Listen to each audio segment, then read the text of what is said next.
Hello and welcome to the Gaggle, where we challenge and, if necessary, destroy media narratives. I'm George Szamuely. With me today, of course, is co-founder of the Gaggle, Peter Lavelle, host also of RT's talk show, Cross Talk.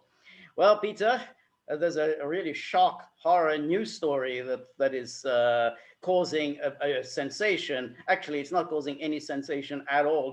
It's being resolutely ignored in the Western media, namely that the allegation that the Russian government interfered in the 2017 Catalan referendum in order to ensure the success of the independence vote.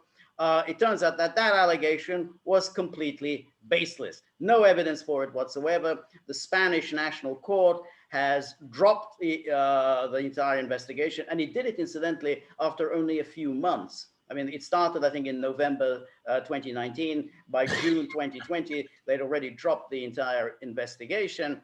One of the sources for the allegation that Russia interfered was our old friend Bellingcat, always on hand, whether it's always on hand. The Skripals, the shooting down of the MH17, whatever, wherever it is, always Bellingcat is there. So, the Spanish looked into it and said there is absolutely zero evidence whatsoever. And anybody who would have known with common sense that Russia would not do anything so stupid as to interfere in the internal affairs of Spain, in the referendum on Spain. It was an absolutely ridiculous notion. But as we know, NATO continually pumps out this propaganda about Russian interference. Russia's doing this, Russia's doing that. And every time we look into it, it turns out no evidence for it whatsoever. Okay, what's your take? Yeah, I mean, isn't it abundantly clear now that if a EU country, NATO country has internal strife, it's always the go-to blame Russia? Isn't it abundantly clear that's the strategy right now? The EU has a lot of internal problems, and they're all self-generated. Okay, all self-generated. Right. They, and I've been asked this so many times: is that what is Russia's take on it? And I said, what take would there be?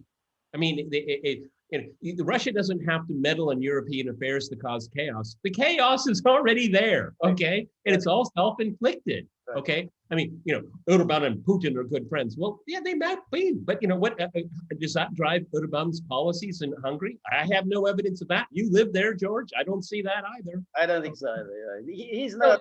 For him, it's entirely a pragmatic, business-like relationship. He's no great fan of the Russians. He certainly hates the communists and everything else. So to him, it's just what's good for Hungary. Business arrangements with Russia is good for Hungary. That's entirely, it's exactly what a political leader should be thinking. What's good for my countrymen? What I thought was interesting is that the Spanish authorities actually took it seriously and into investigate, because meddling in German elections, meddling in French elections, meddling in Brexit. I mean, at least they have the common sense not to waste time and resources. Okay, right. It worked for a couple of news cycles, but mission accomplished. That's what it was supposed to do. But the Spaniards actually took it seriously. Okay, I feel sorry for the investigators. They're going through recycled Bellingcat videos, okay, open resource, okay. I mean, what's going on with the OPCW and all of the nonsense that they created? Right. You would have thought, hey, if these people's fingerprints are on it, we should just walk away from it, which you should, okay. I mean, they're just a psych ops operation. That's all they are, okay. They're funded by NATO-related organizations. And basically is a conduit. Okay, they get real leaks, false leaks, and ask them to kind of mold a narrative.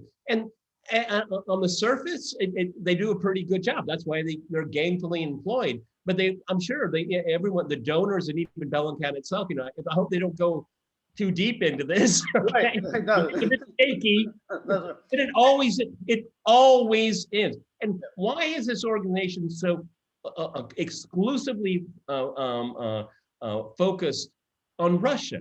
Okay, to smear Russia's name in Syria, to smear Russia's name in the European Union, to smear Russia's name in the UK, and et cetera, et cetera. I mean, this is just a one race pony for these people. Right. Okay, right.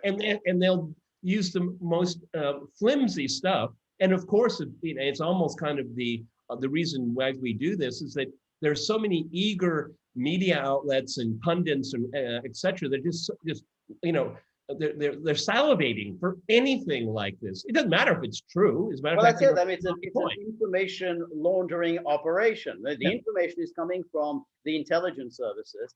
Bellingcat presents it, and the media then present the Bellingcat's research and findings as if Bellingcat is some kind of a legitimate, authentic media organization. And then, in turn, the NATO governments use Bellingcat's reports, which are based entirely on what they've been saying. Look at these allegations that Bellingcat is making. We better take these seriously because it's it's a proper media outlet. I mean, this is utter nonsense. And the Western governments have been playing this little game for years. I mean, remember during the Iraq War, the lead up to the Iraq War, people like Cheney would be funneling information to the media, and then they would cite these very media stories as, whoa, look what the New York Times has just reported. Boy, that had nothing to do with us. This is pretty sensational stuff. That's what they're doing. And NATO is continually, I mean, there's not recently, remember the most recent news from Bellingcat was the explosion in the Czech arms depot, that ancient arms depot. 7 years later, we suddenly find out the Russians did it. And there was Bellingcat again. And then now, of course, the NATO government used that as yet another accusation against the Russians. But look at what the Russians did in the Czech Republic. So it's this information laundering operation. We saw it over the last few days. We've already made a video about Revolver's investigation into the possibility, the likelihood or unlikelihood that there were FBI or FBI informants on January 6th. So, and then Tucker Carlson picked up on it, and it was a huge wave, thunderous wave in legacy media. And then who's the person they go to verify it? Andy McCabe, a former FBI agent for confirmation. That's great. No, that's like child abuse in the Catholic Church. Let's go talk to a priest about this. Okay, exactly. Andy McCabe. No, the FBI would never do anything. Never. No. That couldn't happen. Fake news. Fake news. That's it. Okay, well, he should know. He's an expert. He had a senior position in the FBI. He obviously knows what he's talking about. And he got fired for lack of candor, as they call it. That's it. Yeah. No, but like I said, I was really surprised that the Spanish authorities actually took it seriously and would do an investigation. And I hope, but there's no reason to believe that it will be anything more than hope, that people will look at this and say, well, Bellingcat's name is on this. Do you really want to waste time and resources to go after just another hoax? But you have a very good point there, because imagine if a German court decided, we want to look into the story about Navalny's poisoning. Let's see. We want to see what the information really is. The German government made all these claims about that he was poisoned by the Russians. We want to look into it. I am sure once the German courts got involved, the German government would immediately, no, absolutely not. We can't possibly provide you with any information. But it would be nice if other courts got themselves involved in this and said, yeah, we kind of want to know a little bit more about this. The story of this baffling poisoning where we keep changing the story from day to day. It reminds me, it was after the shooting down of MH17, the Malaysian airliner. And of course, it was the biggest story going around. And I was at an event where there were a lot of Western journalists, and of course they knew who I was, and they treated me really quite badly, I must admit. And I just asked them some very basic questions, and they were so dismissive. And I said, do you have any 1 ounce, 1 iota of curiosity about this at all? Right. Any at all? Right. Well, Ukraine doesn't have that technology. I said, what do you mean? The Russians have more advanced technology. The old stuff is still in Ukraine. Right. They don't know how to operate it. Again, no agency there. Okay, no. The phone call, Victoria Nuland's phone call with Piat, the American ambassador. Russian, the FSB leaked it. Well, maybe it was the Ukrainian security forces that leaked it. That is just as likely, okay? Because everything in Ukraine is contentious, okay? There's nothing uniform about it. That's why they're having the conflict that they're having right now. But just having an open mind and some curiosity. What was it in Odessa? In the trade union building where all those people burned. You're not curious how that happened? People died. And there are plenty of videos out there of perpetrators involved. You're not curious about it, are you? That's not Bellingcat stuff. That's real. I'm not curious that anyone has been prosecuted over it. That was that's also not strange. Because it looked to me like the people who were besieging that building set the building on fire.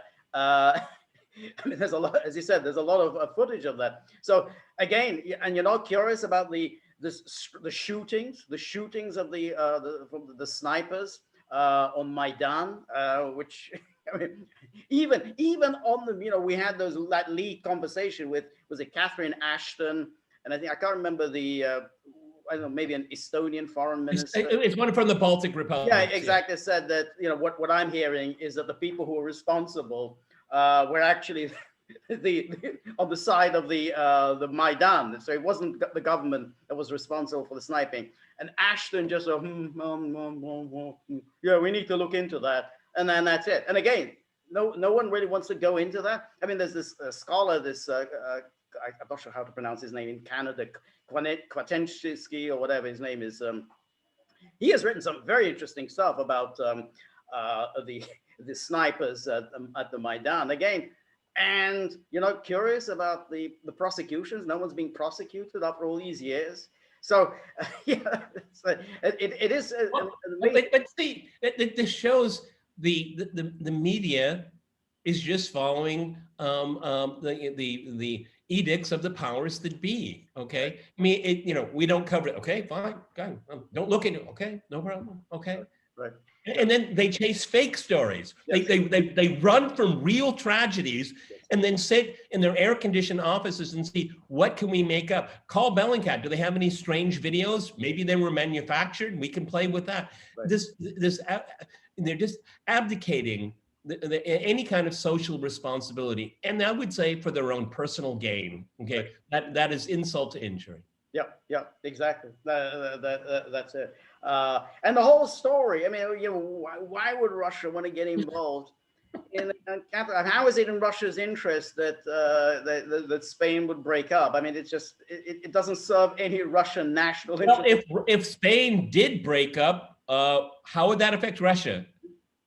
Okay, I don't want you to think too long and hard on this. Exactly. I'll give you the answer. No impact. It wouldn't exactly. I mean, it's a complete nonsense. But it was part of the propaganda machine, and of course, and it's significant that this isn't getting coverage anywhere. I mean, it's hard work actually even finding such stories. So, well, that's what we're here for at the Gaggle. That's right.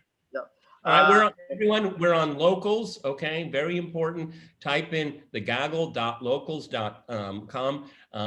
We have a thriving community. It's really exciting, and we've actually met, of course, through Zoom, some of the people that are following us. Really interesting experience. We encourage you to do it. We'd love to talk to you. Right. There's a mechanism there. Go to the page and you can find out how to do it.